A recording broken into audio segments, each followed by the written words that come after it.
எல்லாம் படித்தார், எல்லா கொள்கையிலும் படிப்பு. இப்படி தாயார் படித்துக் கொண்டிருக்கும் போது தமயந்தி அம்மாளுக்கு பாதநோய் வந்ததாம். இப்படி பாதநோய் வந்ததால் அம்மாவால் பள்ளி படிப்பை தொடர முடியும். அம்மாவை பார்ப்பதற்காக பள்ளி படிப்பை விட்டு அம்மாவுடனே இருந்து விட்டார்.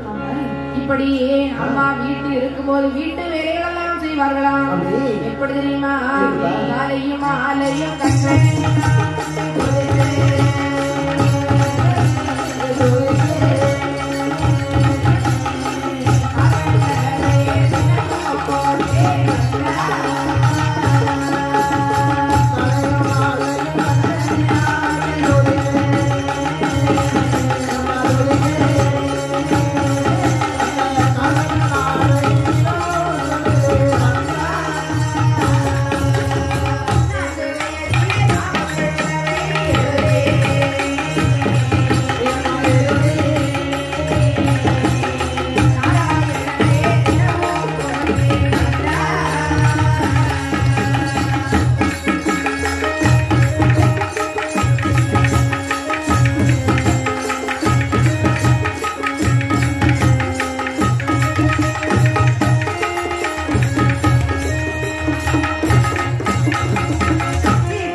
வீட்டு வேலைகள் செய்யும் போது வீட்டில் இருந்தார்கள் அம்மா.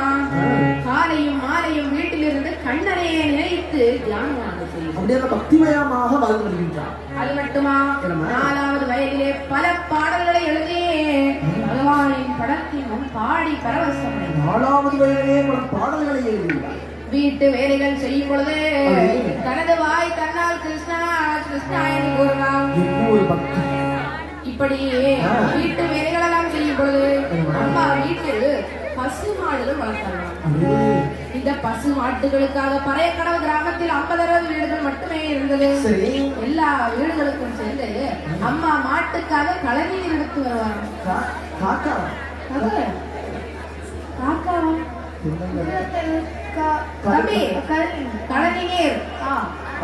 கழநீர் தெரியாதா? ஜூஸ் இல்லப்பா, ஜூஸ் இல்ல. மாட்டு ஒன்ன மாதிரி மட்டும் மாட்டு வைப்பாங்க தெரியுமா? அந்த மாட்டுக்கு விட தண்ணி நீ சொல்றியா? அது மாட்டுக்குள்ள உனக்கு சாப்பிட்டாரு. இப்படி கலைஞர் எடுத்து வரும் பொழுது அந்தந்த வீடுகளில் உள்ள கஷ்டங்களை கேட்டு அதற்கு ஏற்ற தீர்வு கூறுவார் நம்ம அம்மா. இப்படி ஒரு நாள் ஒரு வீட்டில் என்ன கஷ்டம் என்று தெரியுமா? அம்மா தாயே சுதாமணியே, அண்ணன் இல்லை தம்பி இல்லை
ஒன்றே ஒன்று கண்ணே கண்ணென்று ஒரு பெண் குழந்தை இருக்குதம்மா.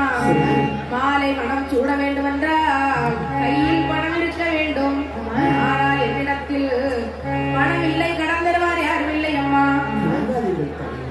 என் கையில் இருக்கிற தங்கவளையே வைத்துக் கொள்ளுங்கள் அம்மா. தாயே, இந்த கடனை நான் எப்படி அம்மா பூர்த்தி செய்வேன்? எடுத்துக் கொள்ள வேண்டாம். உங்கள் மகனுக்கு நான் செய்த சீதனமாக வைத்துக் கொள்ளுங்கள். இப்படி அம்மா சீரும் சிறப்பாய் உதவிகள் எல்லாம் செய்து வரும் வேளையில் அம்மா சொல்வதெல்லாம் அப்படியே நடக்காது. அதிசயங்கள் நிகழ ஆரம்பித்து ஆதரவற்றவர்களுக்கு வறுமையால் வாடியவர்களுக்கு உதவி செய்து வருகின்றார் அம்மா. இப்படி அம்மா அனைவருக்கும் உதவி செய்து வரும் வேளையில் ஆயிரக்கணக்கான பக்தர்கள் அம்மாவின் ஆன்மீக சீடராக வந்து சேர்ந்தார்கள். இதனால் அம்மா ஆசிரமம் வைத்தார். ஆசிரமம் படிப்படியாக வளர்ந்தது. பக்தர்கள் கூட்டமும் படிப்படியாக வளர்ந்தது. அம்மாவிற்கு என்னென்ன புகழ் எல்லாம் வருகின்றது தெரியுமா?